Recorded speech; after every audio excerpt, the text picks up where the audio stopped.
Hello hello कौन? तेरा दुल्हा हूँ। हको तरकारी नहीं भेल कि ना? आय लॉकडाउन से जल्दी घर आओ। आवो 2 मिनट में। हको डेटिंग पे आने का नहीं कोई चांस, वीडियो कॉल पे होगा टाड़ा।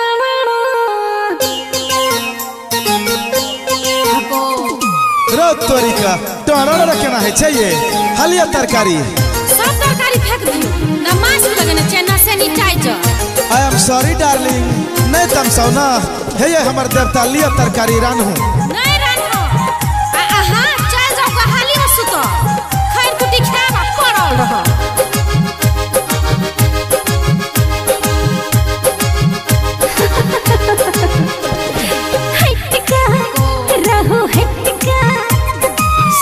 का सुतबे सेट का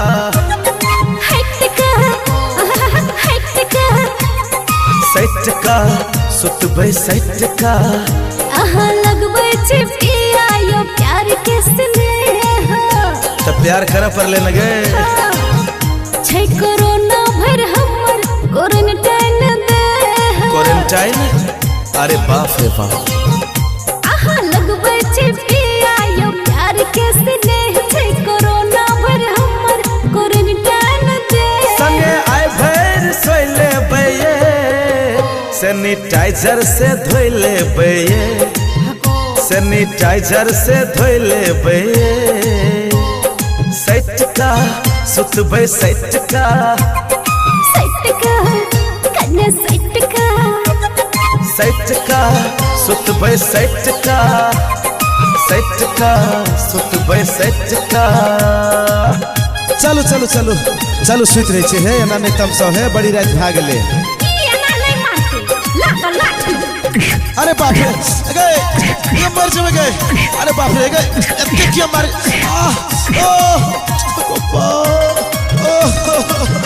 नमाज लगबे छै ना सैनिटाइजर आ सुताई का कते मन छै। अरे बाप बहुत देह तोड़ दल के हो लेकिन सुते के केकरा मन न होय छै। चाय जाओ हाली में सुतो, खैर कुटी खावा पड़ल रहो। छै पटुआ बीमारी नहीं धरो आ कबारी आहा दूरे से बात करयो। पटुआ हमरा छै कमजोरी नहीं करो जोरा जोरी नहीं प्यार के शुरुआत करयो। सब दिन से 2 लीटर के दूध उठोना लगा देना जो से क्या पिए छे तोहर भा। छै पटुआ बीमारी नहीं धरो अखबारी आहा दूरे सब बात करयो।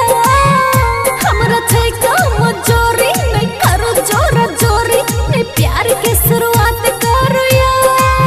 हमरा से भाग छी आहा दूर हमरा चढ़ल छे प्यार के सुरूर।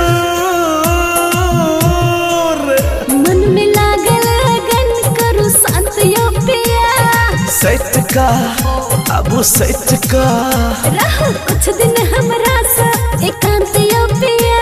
गोरे गाल कन्ही धोइले बये सैनिटाइजर से धोइले बये सैनिटाइजर से धोइले बये।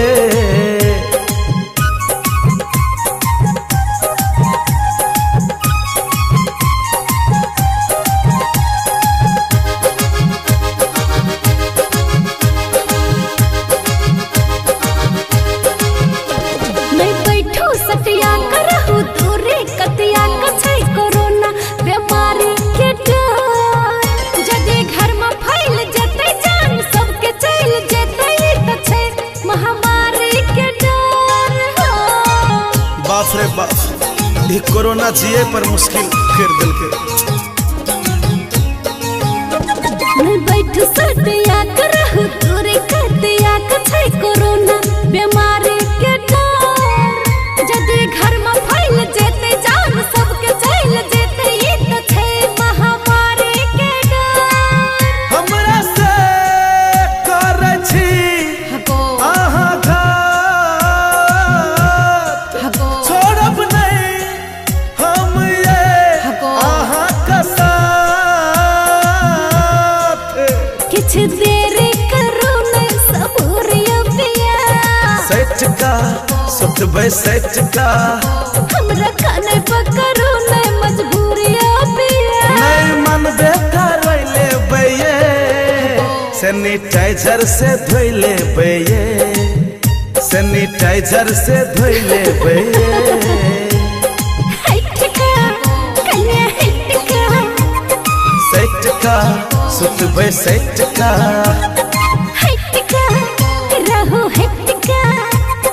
सेट का सुतबे सेट का